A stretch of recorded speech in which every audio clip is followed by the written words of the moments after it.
kita ngelihat kan sebenarnya harga batu bara Newcastle itu udah naik hampir 3 kali lipat dari bulan September 2020 kemarin. Harga masih sekitar 48,75 dolar per ton, sekarang udah lebih dari 144 dolar per ton.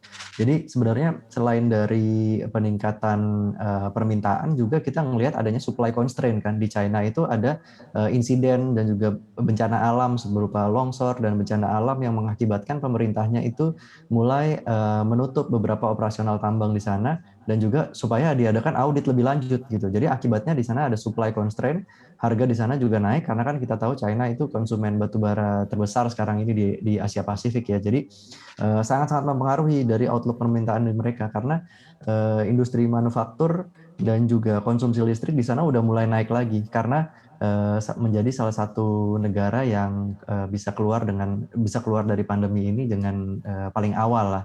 Penambahan kasus harian di sana hanya mungkin 11-12 kasus per hari. Jadinya akibatnya adalah industri manufaktur di sana udah mulai bergerak, konsumsi listrik meningkat, sementara ada supply constraint dari batu bara sebagai salah satu sumber energi utama di sana. Karena energi terbarukan itu belum cukup, supply-nya belum cukup untuk bisa memenuhi permintaan yang meningkat pasca pandemi di sana, seperti itu, Mbak Iva. Mhm. Oke, Mas, kalau kita lihat tentunya dengan pergerakan harga batu bara yang sangat meningkat begitu atau melesat ya di batu bara global, Anda melihat seberapa besar juga dampaknya terhadap emiten-emiten batu bara di dalam negeri kita?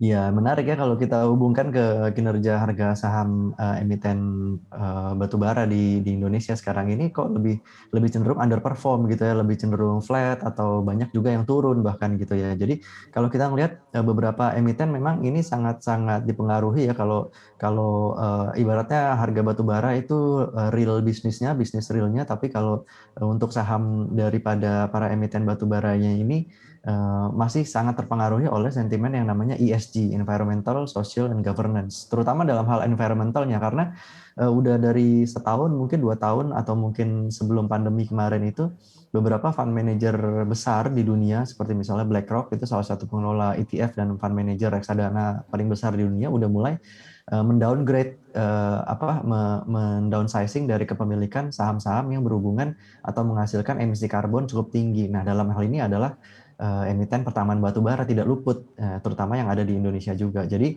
dari segi ESG concern memang ini masih menjadi perhatian utama yang menyebabkan saham-saham pertambangan batu bara, emiten pertambangan batu bara ini mengalami underperformance dibandingkan dengan sektor yang lainnya. Yaitu kita juga masih melihat, namun ini bukannya tanpa peluang kan, bukannya tanpa peluang kalau misalnya investor domestik baik itu institusi maupun retail masih bisa lah mengharapkan, karena valuasinya udah cukup murah, dan juga masing-masing punya agenda pembagian dividen bisa sampai 2 kali dalam setahun, seperti misalnya Adaro, UTMG, United Tractors juga itu biasanya bagi dividen 2 kali dalam 1 tahun, dan jumlahnya juga cukup besar. Seperti itu yang bisa dimanfaatkan sih mungkin. Untuk informasi lebih lengkap dan berita terkait, jangan lupa untuk klik link di deskripsi. Dan jangan lupa juga untuk unduh aplikasi CNBC Indonesia di Google Play Store dan App Store. Dan yang terakhir, jangan lupa untuk subscribe ya.